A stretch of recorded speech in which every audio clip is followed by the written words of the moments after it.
Magandang araw mga ka-solar. At meron tayong tinapos dito na ayan, 12 kilowatts na hybrid on and off grid with two batteries na DEE 314. So 628 na ang capacity niyan, dalawang yan. Naka 250 amperes yan kasi kung kukunin mo yung amperahe ng inverter, dapat yun ang basis, hindi yun dun sa capacity ng battery. So 12 kilowatts divided by 51.2 kasi yun ang nominal voltage ng ating battery. Tingnan natin yung pinaka-load niya ngayon kasi nasa testing period na tayo. At makikita rin yung harvest sa ngayon, medyo hapon na.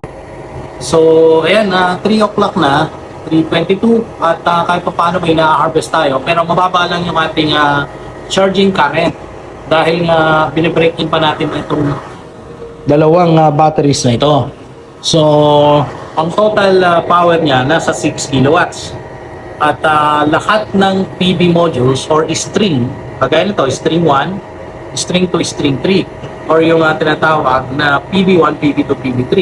So lahat yan ay nagpa-function na at may kanya-kanyang amperahe na yan. Kung check natin yung error, ayan, wala tayong error na nagawa dyan kasi yung safe mode process during startup period ay na-execute natin o na-implement natin na mabuti.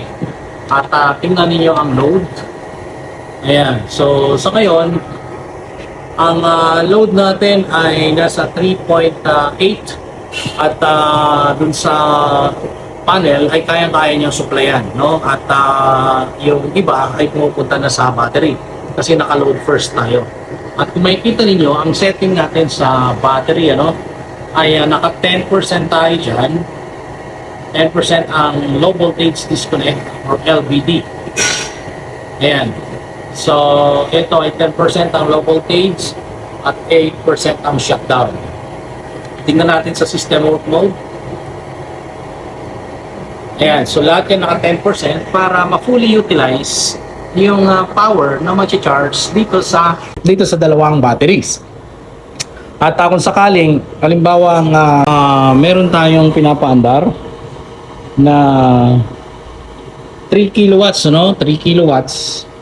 Halimbawa, umandar na yung mga air condition unit, mula hapon na wala nang na-harvest, ay tatagal itong dalawang batteries na ito.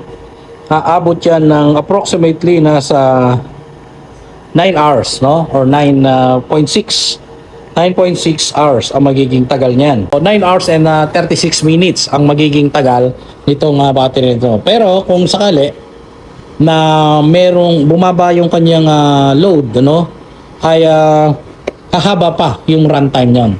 Pero kung sakaling nag times 2 yung kanyang load at naging 6 kilowatts, ibig sabihin magiging nasa halos 5 oras or 4.5 hours na lang ang magiging runtime. So, yun lang naman ang ating setup dito. Ang kasama dito sa setup na to ay 24 pieces na 650 watts. So, more than 15 kilowatts yun. Dahil pasok naman sa BOC or open circuit voltage at yung dun sa IMP nung panel. So, 15.6 total ang nakasama dyan. At ito nga, tingnan ninyo, ito yung ating latest model ng inverter, naka SG02. Ayan. So, makikita nyo yung LP1, ibig sabihin single phase yan. At itong EU, European model. Kasi ang nangyayari ngayon, may mga allocations na napupunta sa Europe at parehas lang na tayo ng gamit, na yung mga dinadala papunta ng Europe. At yun nga ay dahil sa kasalukuyan nagaganap na war sa Ukraine. Kaya although hindi direkta na pumupunta sa Ukraine yan, doon sa malalapit na countries o vicinity ng Ukraine, doon muna dinadala para masupplyan nila doon. So yan yung isa sa mga reasons kaya nagkakaroon tayo ng shortage dito sa Pilipinas.